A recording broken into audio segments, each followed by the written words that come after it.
G'day, we're finally here. Let's talk the Jedi juice. Now, I am in my casting studio where I do the live Friday night broadcasts. Been doing them for about 8 years now, so it's a long time. It's on Vaughan Live TV from about 8 o'clock Friday night till very early hours of Saturday morning usually. We do talk beer, but I also play a lot of outdated heavy rock music, punk and metal and stuff. But if you want to drop in and say g'day, do it. It can turn to gibberish sometimes, often. Here we go. There you go. Gash TV. But if you want to ask any questions, get in early and ask away. All right, back onto the subject. Now, Jedi Juice, I'm lucky enough that Hop Nation is just down the road from my local home brew shop, as in a quick walk. And I've been there many times, and I've had Jedi Juice there many times. And we'll go back to when it first came out. I don't know how many years ago it was now. It was at least a couple. And I did ask the first time I ever had it when it was new. And they did mention Simcoe. And I'm just saying this because recipes change. It doesn't matter if it's the most, brewed famous beer around. The recipe changes, brewery changes. Brewery recipes change due to supplies or quality or whatever. They just want to change it along the way. Well, I'm saying that because I think it's changed. And they've added... Simcoe's doesn't seem to be in the mix anymore. So I know I'll get a lot of messages from people saying, I got the recipe from the brewer and it was different, and that just happens. I've got 3 here we're going to go through, and I'm just going to pick what I think out and we'll make one out of it and see how it goes. So we'll fast track to this year in May, I think it is, when I went to System Wars at Grain and Grape again. Great event, you should go if ever you get a chance next year. And the guys from Hop Nation were there, and they were brewing an IPA. And I had a quick look. I can show you the ingredients. I took a photo of the ingredient sheet. There's the ingredient sheet. If you're having troubles reading, was 3 kilos of Pilsner malt, and 2 kilo of best wheat, and a Whirlpool of 105 grams of Citra. And the dry hop was 100 grams of Citra and 100 grams of Nelson. And the reason I show that is because I went up and started talking to the guys, and I said, oh, what are you brewing? And they said, oh, it's an IPA version of Jedi Juice. Well, not a clone, but, a different version. But I went, oh, that's interesting. That's very interesting. And so what I did was, of course, ask the question. Well, I said, well, what if I wanted to brew Jedi Juice? What would I do? I took notes. My notes are there, which you probably won't be able to decipher. But is 40% wheat, 55% Glad Lager Light, and the rest was oats. They said to use a low alpha hop for bittering, with a Whirlpool of Citra Mosaic, and a dry hop of Citra and Nelson, 50% of each, equal amounts. And you can split that up if you like into your 2 dry hops. And a Nottingham yeast.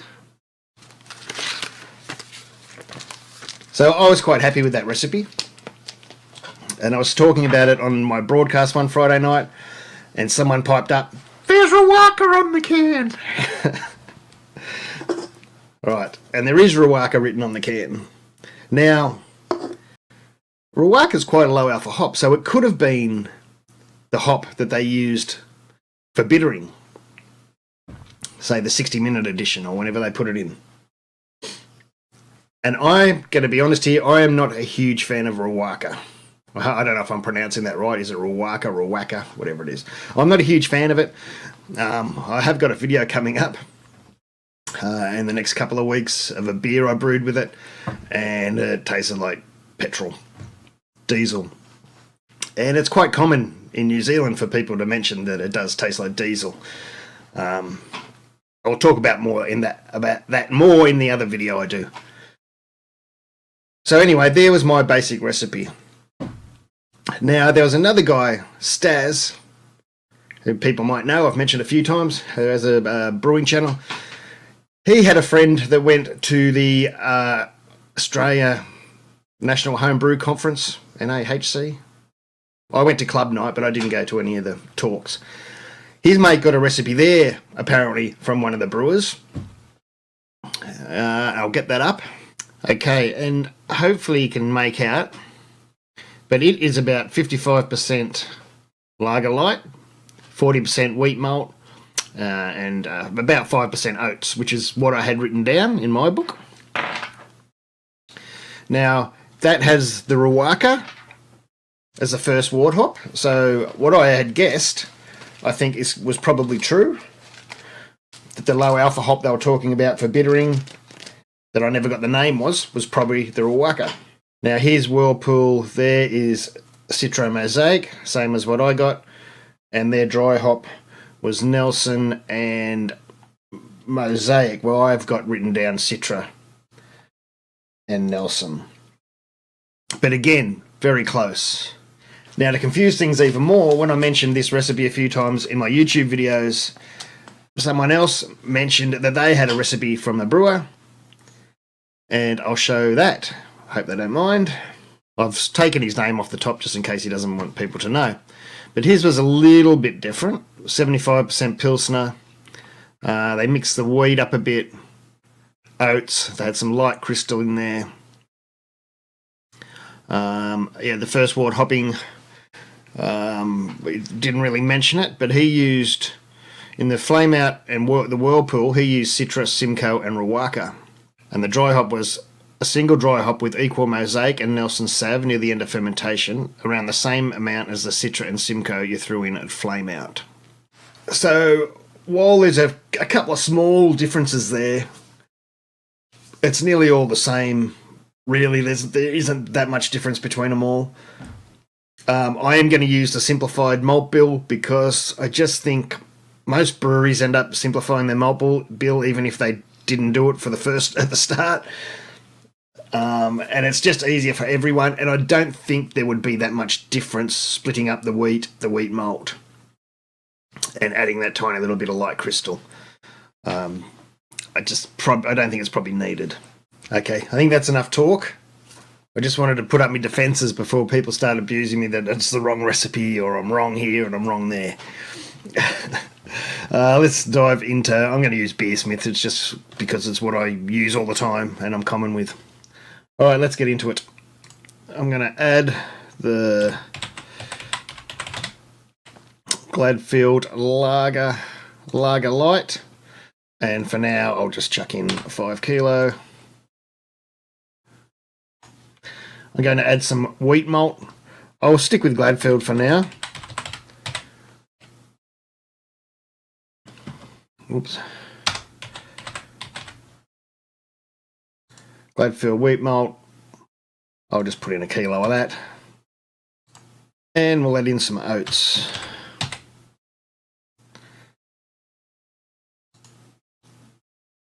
Flaked oats.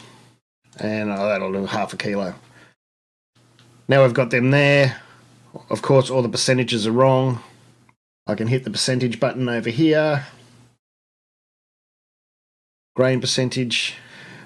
And I can fix them up. So it was 55% that, 40% wheat malt, and 5% oats. We've got some odd amounts here, but if we look down at the alcohol, it's 6.9. It's supposed to be about 7.1, but we can fix that by clicking on the SG, and we can just bump that up a bit till we get to the 7.1. There we are there. Now I'm going to use Nottingham, so we'll chuck in the Nottingham.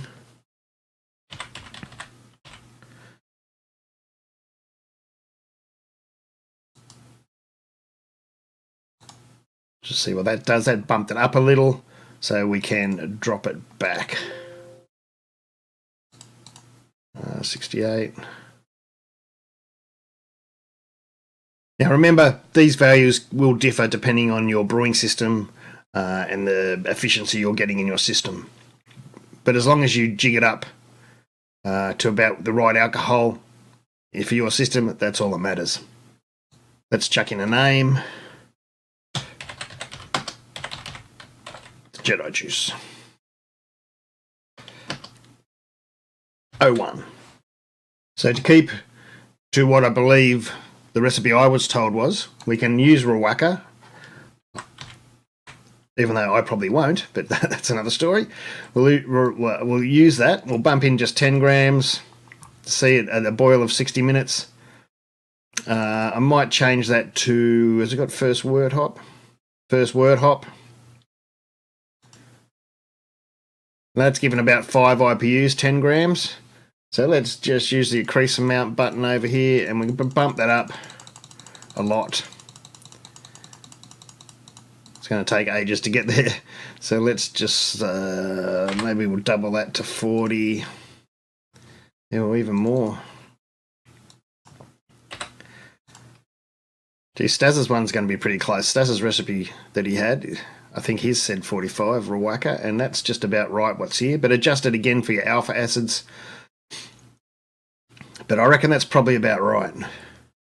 Now, I'm pretty sure people will complain and say, you know, NIPAs shouldn't be bitter or they shouldn't have a 60-minute bittering hop.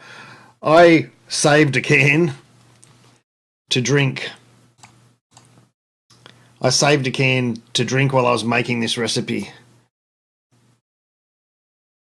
But I knew I'd be making this recipe in the morning, so I actually had the can last night. I did video some footage. I was thirsty. And we'll try it now. Now, of course, I've had this many times. I've had it at the brewery when it first came out. I've had it lots of times, which I've probably already described.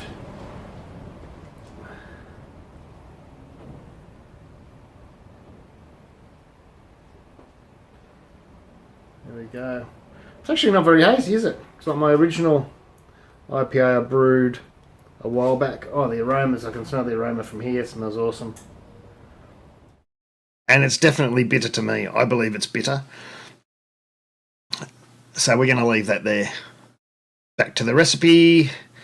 Now we'll add the Whirlpool hops. Now there's 2 ways you could look at this, I reckon. You could do a hot Whirlpool and probably cut down that 60 a lot and get your most of your IBUs from that. Or you can do a cool Whirlpool and use that 60-minute addition that we got there. I won't confuse things. We'll go in and put the Whirlpool hops in. These are going in the steep Whirlpool, and I'll put Whirlpool temp of 80 degrees, and we'll do the usual steep of, you know, I don't know, 20 minutes, 15, 20 minutes, whatever you usually do. And they're using Citra and Mosaic. So I'm going to whack some Citra in there. I'll just put in 50 grams for now. We'll adjust it later. Add hop without closing and Mosaic. I might as well do the add hop without closing because we'll whack the dry hops in too. Now the dry hop was Nelson and Citra, so we'll go the Citra. Dry hop. We'll leave it at 50. I'm going to adjust the amounts. Add hop without closing, and we'll go to Nelson. It's good to do it this way, add hop without closing, if you're not changing your values down here. So because otherwise you'll have to change it every time you put a new hop in. That makes sense. So now we'll look at the amounts of the steep and the Whirlpool. Now the guys, when I spoke to them at System Wars, did mention it's probably about the same amount of hop as they used in their IPA. So we'll go quickly back and look at that again. Now they used 105 grams of Citra for their steep Whirlpool, and actually they got 15 minutes there. But again, theirs would have been hot because they don't seem to have a 60-minute edition. Now back to me again. Many, I'd go as far as saying 99% of breweries that brew an NIPA, they don't have the means to chill their big vats or kettles or whatever you want to call them down to 80 degrees to do the Whirlpool. It's just a very hard thing to do, and it takes a lot of time and effort, and so they usually do a hot Whirlpool. I'm not saying for this beer specifically, or even this brewery, but it's something to think about. There is not many breweries that can do it, or bother to do it. So we're back to the recipe. I've put in 50 as a steep Whirlpool. 50 of each is probably about enough. It's sort of up to you. You could really push it if you liked. You could nearly do 100 of each. I saw, as I said in their recipe, they had 105 grams of Citra, so 50 of each is probably enough. I've found what I enjoy in my beers is about 60 gram of each. It's really something you can play with the amounts. I'm going to bump mine up to a 60.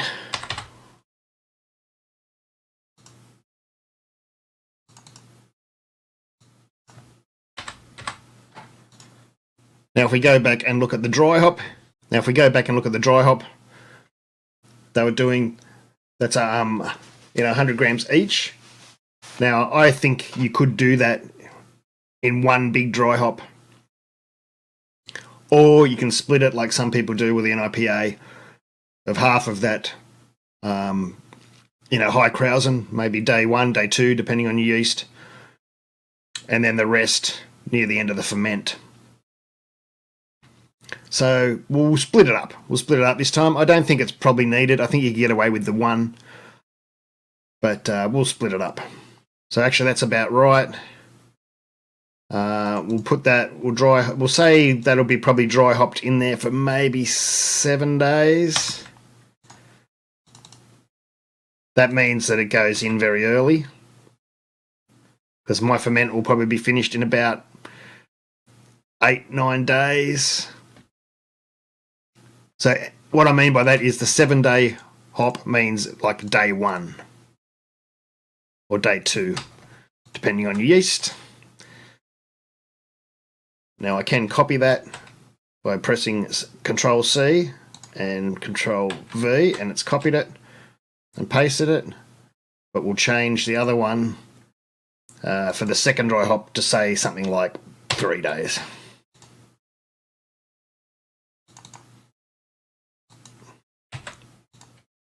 To me, that means that the hops are in the wort for 3 days.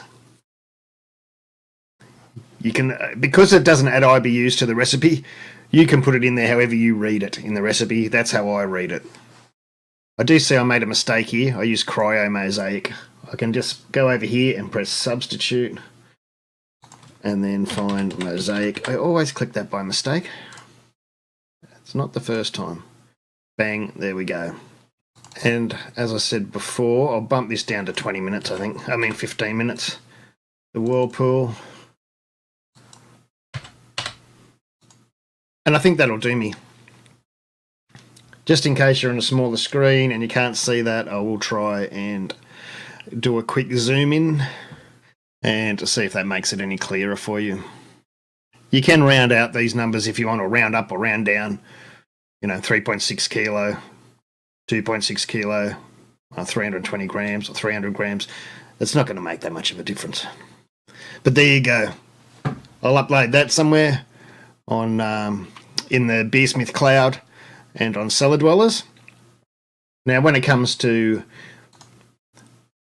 the mash, I would change that to probably, hang on a sec, how much grain have we got? We've got 6.5 kilo of grain there. If we go and look at the mash, it's saying 26 litres. That's probably way too much for the Robo Brew. I'd probably go, I'd start with 20 litres. I think you might have to up it to 21 litres to start with the mash. I'd start with 20, mix it in. If it's too thick, maybe add another litre or 2. What you mash it at, what temperature, that's up to you. You probably want a bit of body in it, which you probably should muck around with your water chemistry. I'm not going to go into that in this video.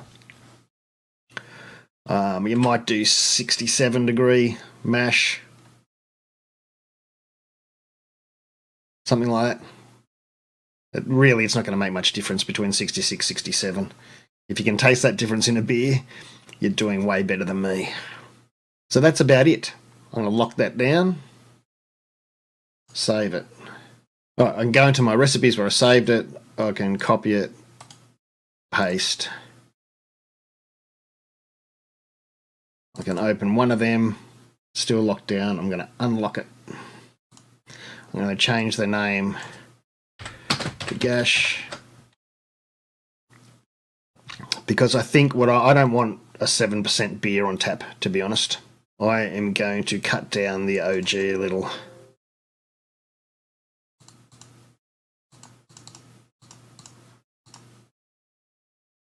%6 will do me. Not much else has changed, and that will do me.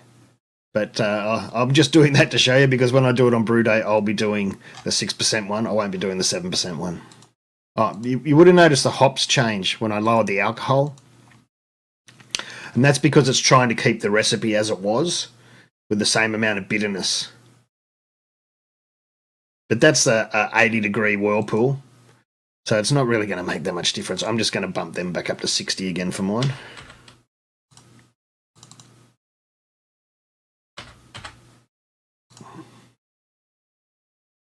And I am fine with that. So there's the recipe I'm going to brew. It's a bit smaller. Oh, the one thing I forgot. I am not using raw waka. Now that's added 24.5 IBUs. I'm going to substitute that. Unlock my recipe. Substitute that. I suppose you could use SARS or Matuka or whatever. I haven't got any of that at the moment. I do have some Halito Tradition. I'll just pick a random one. It's only really for the bitterness. That one will do. But mine is about 6%. It's a little old. I might just write 5.8. And we are at 27. That's a little more, so I can drop down the amount a little.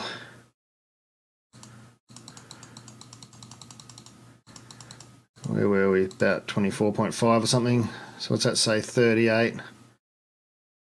I'll just change that to 38 grams. And that will do me. So that's adjustment to my version. Cool. Well, that's it. I just wanted to explain how I came about the recipes.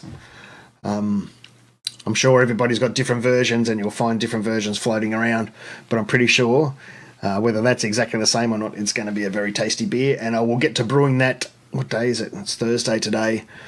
Probably won't be till early next week. Maybe next Tuesday I'll brew this.